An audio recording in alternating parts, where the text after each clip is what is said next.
Wherever Tim Tindale played, he was one of the best on the gridiron.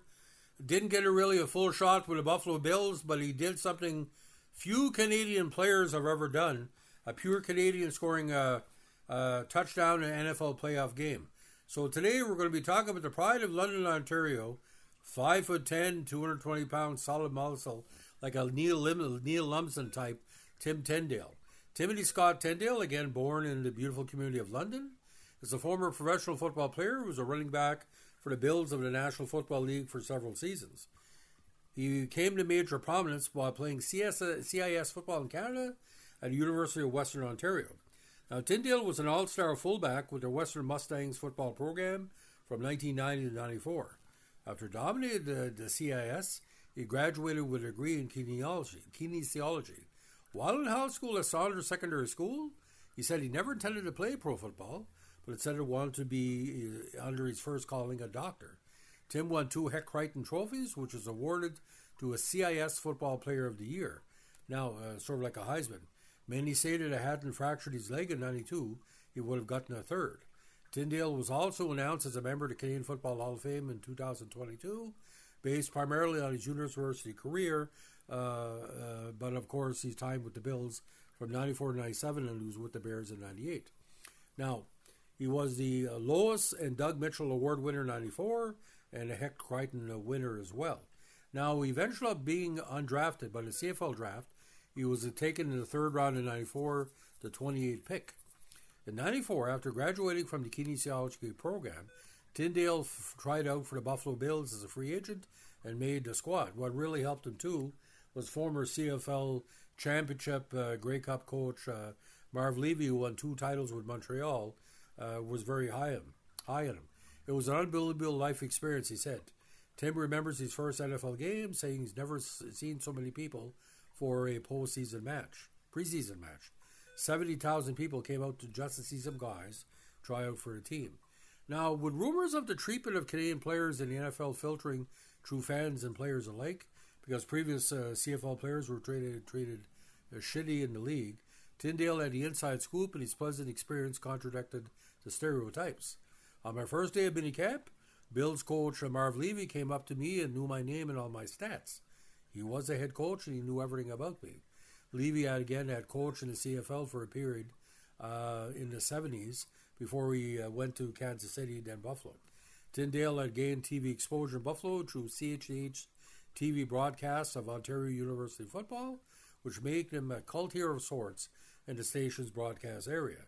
Now, Tindale was seeing marginal duty, but during a very key contest on December 30th, 1995, which was broadcast across Canada on Global, he scored his first career rushing touchdown in a playoff contest against the Dolphins. His Western University coach, Larry Haler, said he remembers watching Tindale's first NFL touchdown while on vacation. We were huddled around a 7-inch TV screen. Tim broke a run for 44 yards, and my wife and I were jumping up and down, as well as all of Canada, cheering and screaming. People came storming into our room to see what was wrong. Haler also said, I always said Tim would be the guy who would pick first if I had to choose a team. At 5'11" and 220 solid pounds, he had a very unusual talents. He's one of those guys who will give you his soul in effort. Now, due to injuries, again, Tim had to retire from the NFL. Now, the Lieutenant Governor Athletic Awards also came in 1994. So we look at his stats on NFL reference, Pro Football Reference, war number 33. In 95, he dressed for 16 games with 5 attempts for 16 yards. In 96, he dressed for 14 games with 14 attempts, 49 yards. And again, in 97, he dressed for 7 games but did not play. In the postseason, this is where it stands out, ladies and gentlemen. He's also 95. He was a kick returner where he returned 6 for 62 yards. Now, in the postseason, he played 2 games in 95 with 1 rushing TD, and that was one of the biggest touchdowns in the Canadian Buffalo NFL shared history. Now, the idea about Tim Tindale, the stats of this can be seen on YouTube, and when he broke through, It's like the announcer said, "Oh, the great Canadian is going towards a touchdown." So what we're going to do as well today, ladies and gentlemen, because we want to refer to his CHOF induction because it covers the whole basis. He went in with a very good class in 2022 with Chip Cox, Keith Evans, Paul McCallum, Ricky Ray, of course, the Dave Ritchie, God bless his soul, and Roy Shivers as well. Dick Thornton under the veterans. Now, according to Tyndale's induction speech, he played collegiately for his hometown Western Mustangs. The running back won the Hec Creighton Trophy twice. In 4 seasons, he tallied 2,550 yards, 7.9 yards per carry, and 66 all-purpose touchdowns because he was returning kicks. Very, very impressive off the line, and 3-down CFL, it worked. Now, Tyndale's collegiate resume includes 2 first-team All-Canadian selections, 91-93, a nod as the most outstanding male university athlete, 93-94, first for football player, and a then U Sports record for rushing yards in a season with 12:08. He did play 37 games for the Bills across 4 seasons and around Chicago, but never did it. Of course, 2022 was also when Glenn Suter got in. So Tim Tindale, ladies and gentlemen, you may not ring a bell on the East Coast, but in Ontario and the West Coast. Let me put this in perspective, ladies and gentlemen. The only reason why people started following the Bills because Marv Levy was there. Had nothing to do to making the Super Bowl.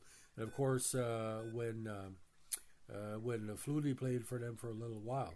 But the Jim Kelly Bills at quarterback and Thurman Thomas had a lot of residents in Canada because when the USFL was much bigger on TV in the early 80s, and Jim Kelly was part of that. But he probably thought he would be a good backup for, he was doing mostly blocking. But not too often you see a 220-pound running back come from, Ontario, London especially, and make it all the way to the NFL. And like I said, there was some concern if he was just basically was misused and stuff. I don't think he was. Just that the Bills were loaded on wide receiver, loaded at running back.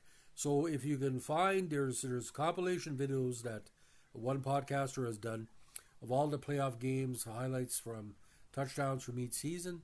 Check it out. But the Dolphins back then still had Marino. So when he scored a touchdown, and it wasn't, like I said, it was a close game, his touchdown made a big difference. And this was after what they call the Houston Miracle at home, we were behind 35-3.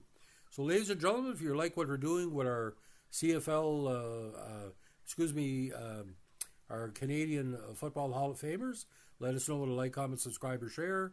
As like Marv Levy once said, to win, you have to win. You don't win by losing, you win by winning. The more you win, the more you will have victories. And Marv Levy, again, what a dynamite coach and very respectful of the CFL players. Even though the media, one media said, he probably grew up making igloos in Waterloo. Complete fucking idiots. This is well before the 51st state comments. So, ladies and gentlemen, if you like what we're doing, by the way, if you're on the streets of the United States tonight, go back in the house for obvious reasons. Go watch the NFL playoffs and think Canadian for the rest of the evening because if New Orleans is sinking, man, I don't want to swim. Have a good one. Bye.